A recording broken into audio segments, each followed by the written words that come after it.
वाले हैं most VVI important जो क्वेश्चन के बारे में, जो कि आपको क्लास 10th के बोर्ड एग्जाम में पूछने वाले हैं।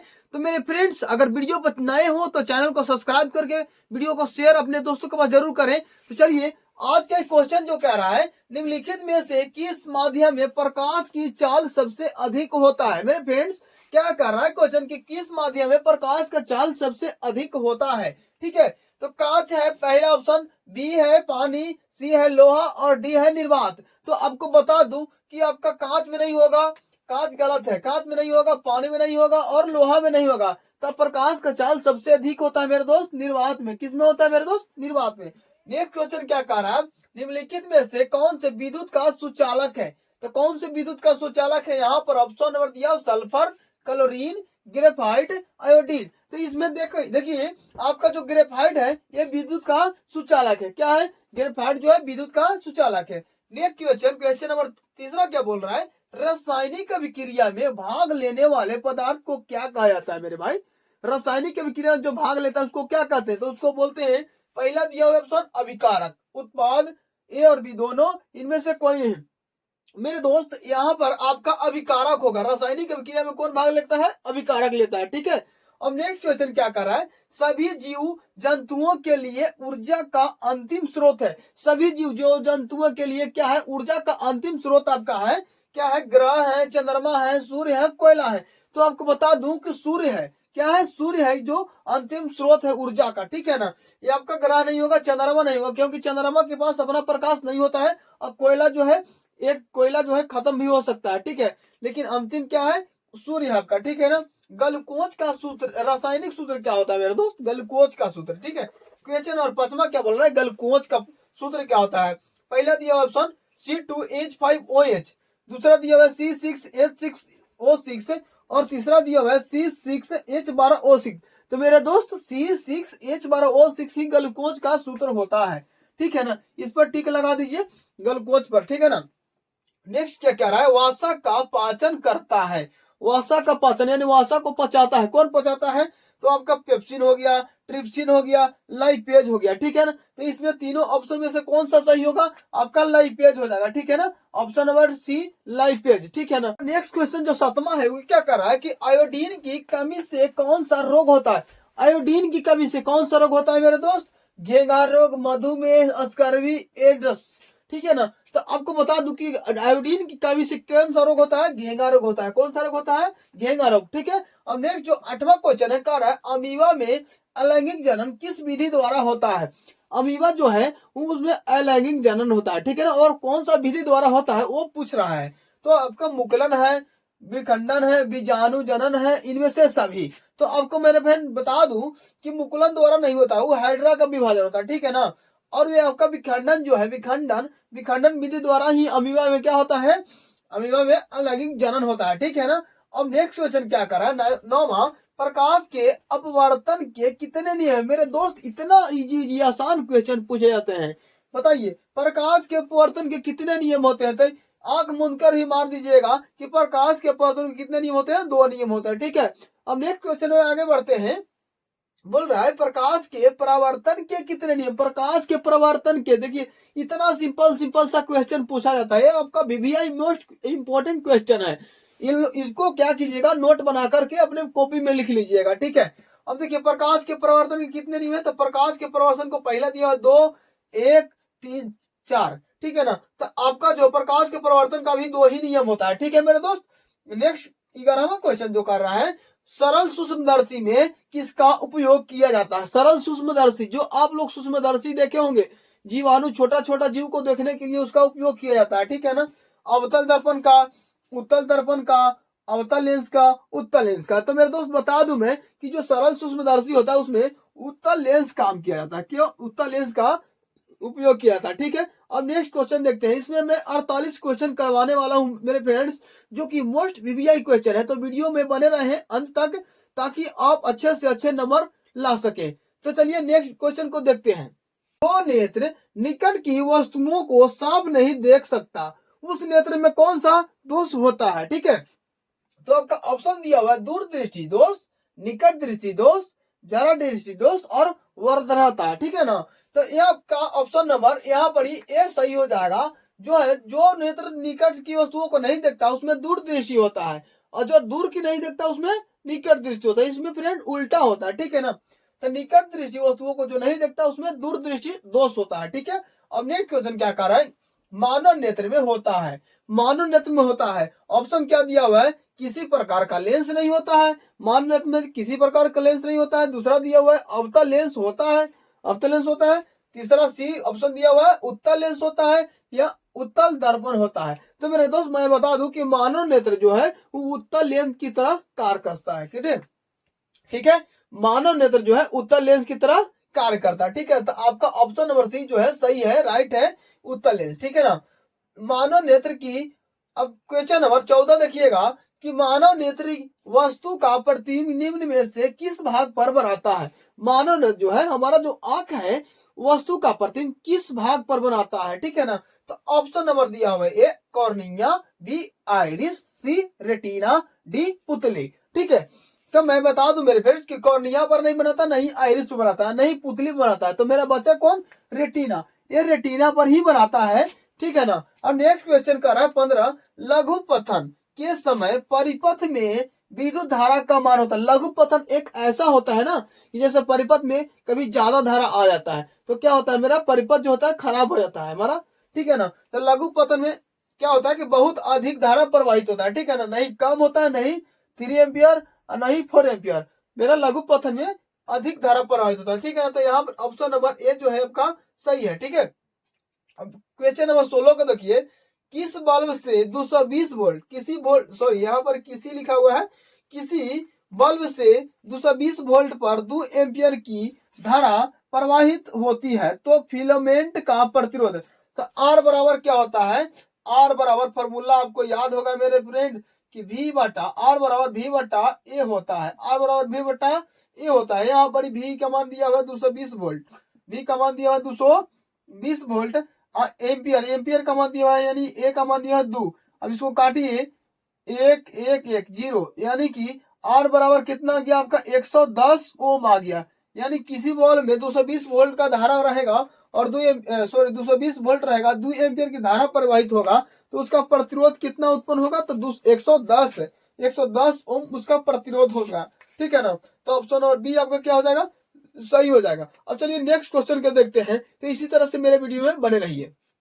क्वेश्चन नंबर 17 का क्या रहा है कि R ओम प्रतिरोध वाले N प्रतिरोधों का समांतर क्रम में जोड़ने पर तुल्य प्रतिरोध होगा, ठीक है ना। तुल्य प्रतिरोध पूछ रहा है मेरे दोस्त। तो पहला ऑप्शन नंबर दिया हुआ N बटा R, R बटा N, इनमें से कोई नहीं। तो मेरे दोस्त तुल्य प्रतिरोध जैसा ही बोलेगा तुल्य प्रतिरोध के बारे में तो मल्टीप्लाई होता है, यानी NR आपका हो जाएगा तुल्य प्रतिरोध, ठीक है। अब क्वेश्चन नंबर 18 देखिए, कर विद्युत धारा की प्रबलता का एसआई मात्रक, विद्युत धारा की प्रबलता का एसआई मात्रक क्या होता है। तो विद्युत धारा प्रबलता की एसआई मात्रक मेरे दोस्त होता है, पहला ऑप्शन दिया हुआ है एम्पियर, वोल्ट, ओम, जूल। तो यह ऑप्शन नंबर ए यहाँ पर ही एम्पियर जो है आपका करेक्ट आंसर हो जाएगा, ठीक है ना। विद्युत धारा प्रबलता का एसआई मात्रक होता है एम्पियर, ठीक है मेरे दोस्त। अब 19वां क्वेश्चन देखिए, धारा मापने की यंत्र को कहते हैं, जो यंत्र धारा को मापता है उसे क्या बोलते हैं। तो पहला है अमीटर, वोल्ट मीटर, कूलॉम और एम्पियर। देखिए मेरे दोस्त धारा मीटर जो धारा को जो मापता है यंत्र उसको बोलते हैं आमीटर, क्या बोलते हैं, आमीटर। आमीटर क्या है, धारा मापता है, ठीक है ना।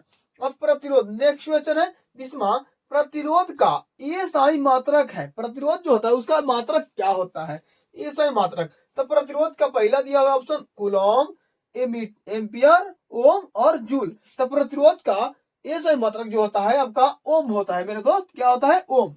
प्रतिरोध का एसआई मात्रक क्या होता है, ओम होता है। अब नेक्स्ट क्वेश्चन नंबर 21वां जो है, पवन विद्युत जनित्र में पवन की चाल कम से कम कितनी होनी चाहिए। पवन विद्युत जनित्र में पवन की चाल कम से कम कितना होना चाहिए। तो ऑप्शन नंबर आपका दिया हुआ है 15 किलोमीटर, 150 किलोमीटर, 1.5 किलोमीटर और यहाँ पर दिया हुआ है 1500 किलोमीटर प्रति घंटा, समय प्रति घंटा।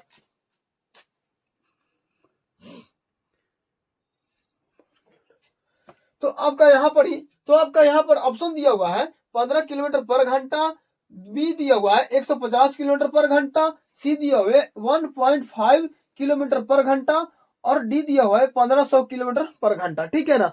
अब इसमें देखते हैं आपका विद्युत चालित पवन विद्युत चालित में कम से कम चाल होना चाहिए 15 किलोमीटर प्रति घंटा। ठीक है मेरे दोस्त, 15 किलोमीटर प्रति घंटा होना चाहिए। ठीक है ना।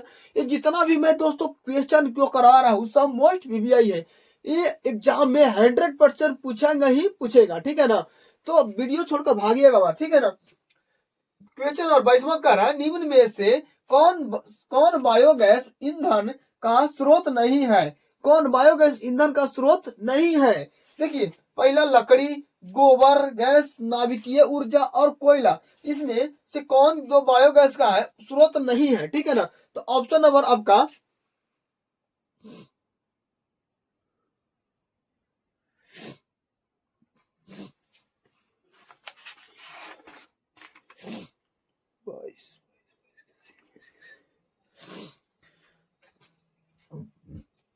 देखिए, तो आपका ऑप्शन नंबर क्या हो जाएगा, आपका ऑप्शन नंबर नाभिकीय ऊर्जा हो जाएगा। ये आपका जो है बायोगैस ईंधन का स्रोत नहीं है। ठीक है ना। नाभिकीय ऊर्जा क्या है, बायोगैस ईंधन का स्रोत नहीं है। बाकी लकड़ी, गोबर और कोयला ये बायोगैस ईंधन का स्रोत है। तो चलिए नेक्स्ट क्वेश्चन देखते हैं। और मेरे दोस्त वीडियो में बहुत मेरे दोस्त वीडियो बनाने में बहुत ही मेहनत लगता है, सो प्लीज सपोर्ट कीजिए इस चैनल को ताकि आपको नए से नए लेटेस्ट मोस्ट वीवीआई क्वेश्चन कराता रहूं। तो देखिए क्वेश्चन नंबर 23 क्या बोल रहा है कि ऊर्जा का सबसे अधिक प्रत्यक्ष एवं विशाल स्रोत क्या है। ऊर्जा का सबसे विशाल स्रोत क्या है मेरे दोस्त। तो पहला दिया हुआ है कोयला। कोयला से ज्यादा ऊर्जा नहीं निकल सकता है, बिजली से भी ज्यादा ऊर्जा नहीं निकल सकता है, परमाणु बम से निकल सकता है, लेकिन उससे भी ज्यादा किस में निकलेगा, मेरा सूर्य में। ठीक है ना। तो आपका ऑप्शन नंबर जो सी है ये सही हो जाएगा। ठीक है ना। अब नेक्स्ट क्वेश्चन क्या बोल रहा है, 24 जो है कर CuO plus H2, CuO plus H2 reaction Cu plus H2O किस प्रकार की अभिक्रिया है। यानी कि देखिए यहाँ कौन सा अभिक्रिया के बारे में बोल रहा है। तो आपका पहला दिया ऑप्शन अपचयन, दूसरा उपचयन, तीसरा उदासीनीकरण और चौथा दिया हुआ है रेडॉक्स। ठीक है ना। तो ये जो अभिक्रिया है इसमें क्या हो रहा है, अपचयन हो रहा है कॉपर से ऑक्सीजन का, कॉपर से ऑक्सीजन का अपचयन हो रहा है। कॉपर से ऑक्सीजन हट जा रहा है और क्या बना रहा है, जल बना रहा है। ठीक है ना। तो यहाँ पर अपचयन हो रहा है। ठीक है। तो ऑप्शन नंबर जो ए है आपका करेक्ट हो जाएगा। यहाँ पर क्या है, अपचयन हो रहा है। ठीक है ना। अब क्वेश्चन नंबर 25 को देखिए, इलेक्ट्रॉन के स्थानांतरण से बने यौगिक कहलाते हैं। इलेक्ट्रॉन के स्थानांतरण यानी इलेक्ट्रॉन एक मेटल में से दूसरे धातु में, एक धातु में से दूसरे धातु में जाएंगे तो स्थानांतरण उसको बोलते हैं। ठीक है ना। एक स्थान से दूसरे स्थान तक जाएगा उसको स्थानांतरण। ठीक है ना। तो इलेक्ट्रॉन के स्थानांतरण से बने यौगिक को क्या बोलते हैं। पहला दिया है सहसंयोजी यौगिक, वैद्युत संयोजी, कार्बनिक, इनमें से कोई नहीं। ठीक है ना। तो यहाँ पर ही सहसंयोजी तो होगा नहीं, वैद्युत संयोजी होगा। यहाँ पर क्या ऑप्शन नंबर बी जो है सही है। यहाँ पर क्या होगा, वैद्युत संयोजी। ठीक है ना। अब नेक्स्ट आपका क्वेश्चन कर रहा है सोडियम की परमाणु संख्या कितनी। ए भैया सोडियम का होता है Na होता है। ठीक है ना। सोडियम का Na होता है। ठीक है। बेकिंग पाउडर का अनुसूत्र क्या होता है, बेकिंग पाउडर। ठीक है ना मेरे दोस्त, बेकिंग पाउडर का होता है, पहले देखिए ऑप्शन दिया हुआ Na2CO3, ए नहीं होगा आपका, CaCO3 ए नहीं, ए भी नहीं होगा, NaHCO3 यही आपका बेकिंग सोडा का क्या है, अनुसूत्र है। ठीक है मेरे दोस्त। अब नेक्स्ट क्वेश्चन क्या कर रहा है, निम्नलिखित में कौन विजातीय यौगिक है। विजातीय माने दूसरा अलग प्रकार के। ठीक है। इसमें से देखिए चूना पत्थर, खड़िया, संगमरमर। ठीक है ना। ये सब पत्थर है। ठीक है ना। ये सब क्या है, पत्थर है। ठीक है ना। लेकिन प्लास्टर ऑफ पेरिस जो है मेरे दोस्त वो क्या है, पत्थर नहीं है। प्लास्टर ऑफ पेरिस क्या है, इसका उपयोग क्या किया जाता है, जब हमारा हड्डी उड्डी टूट जाता है तो इसमें उपयोग किया जाता है। प्लास्टर ऑफ पेरिस आपका यौगिक विजातीय यौगिक है। ठीक है ना। बाकी सब सजातीय यौगिक है यहाँ पर। ठीक है। चलिए नेक्स्ट क्वेश्चन देखते हैं क्या कहता है। अब क्वेश्चन नंबर 29वां पर चलते हैं। तो क्वेश्चन नंबर 29वां क्या कह रहा है कि निम्नलिखित में से पीएच का कौन सा मान क्षारक विलयन का मान देता है। क्षार वो होता है जिसका मान 7 से अधिक होता है और जिसका 7 से कम होगा वो अम्लीय और जो 7 रहता है वो उदासीन होता है। ठीक है ना। तो क्या है कि आपका दो ऑप्शन नंबर है ऑप्शन नंबर ए है कि 2, बी है 7, सी है 6 और डी है 13। तो आप क्वेश्चन देखकर ही लगा दीजिएगा कि जो छार है वो कितना, उसका मान था 7 से अधिक, तो 7 से अधिक आपका कितना है, 13 है। तो अब ऑप्शन नंबर डी सही हो गया। अब क्वेश्चन नंबर 30 क्या बोल रहा है, क्वेश्चन नंबर 30 पित्तल है। पित्तल क्या है, धातु है, अधातु है, मिश्र धातु है और धातु है। तो मेरे दोस्त मैं बता दूं कि पित्तल जो होता है वो मिश्र धातु होते हैं, मिश्र धातु होते हैं, ठीक है ना।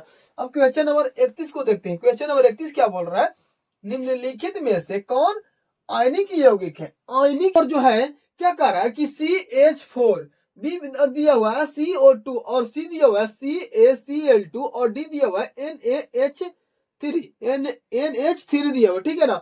तो आयनिक यौगिक देखिए CH4 यानी मिथन, इसमें आयनिक यौगिक नहीं होते हैं, ठीक है ना। कार्बन डाइऑक्साइड में भी आयनिक यौगिक नहीं होते हैं, ठीक है ना। अब ये आयनिक यौगिक जो होता है CaCl2 जो है ये आपका आयनिक यौगिक है, ठीक है ना।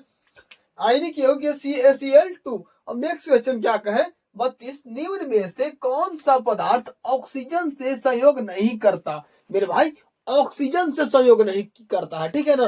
तो ऑप्शन नंबर देखिए, तांबा जो है, तांबा ऑक्सीजन से संयोग कर लेता है। जिंक जो है वो भी ऑक्सीजन से संयोग कर लेता है। पोटासियम जो है वो भी संयोग कर लेता है। लेकिन आपका जो गोल्ड है, सोना है, वो ऑक्सीजन से संयोग कभी भी नहीं करता।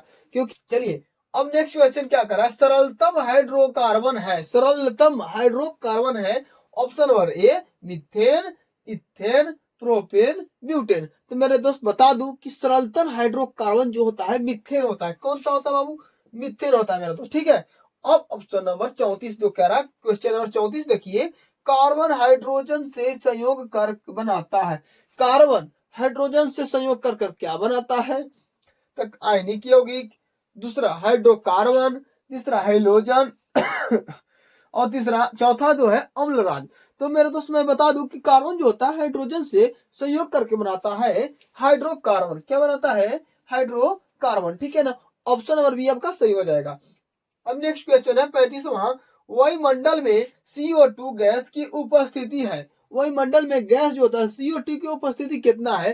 तो मेरे दोस्त देखिए 0.01% है, 0.05% है, 0.03% है और डी दिया हुआ है 0.02% है। तो मेरे दोस्त मैं बता दूं कि वायुमंडल में वायुमंडल में CO2 गैस की यानी कार्बन डाइऑक्साइड की उपस्थिति होता है 0.03%, ठीक है ना। 0.03% जो होता है कार्बन डाइऑक्साइड गैस की उपस्थिति। चलिए अब 36वां क्वेश्चन को देखते हैं। 36वां क्वेश्चन आपको क्या कह रहा है, 36वां है क्या कह रहा है कि ओजोन के एक अणु में ऑक्सीजन के परमाणुओं की संख्या होती है। ओजोन के एक अणु में ऑक्सीजन की कितनी संख्या होती है, परमाणुओं की कितनी संख्या होती है, ठीक है ना।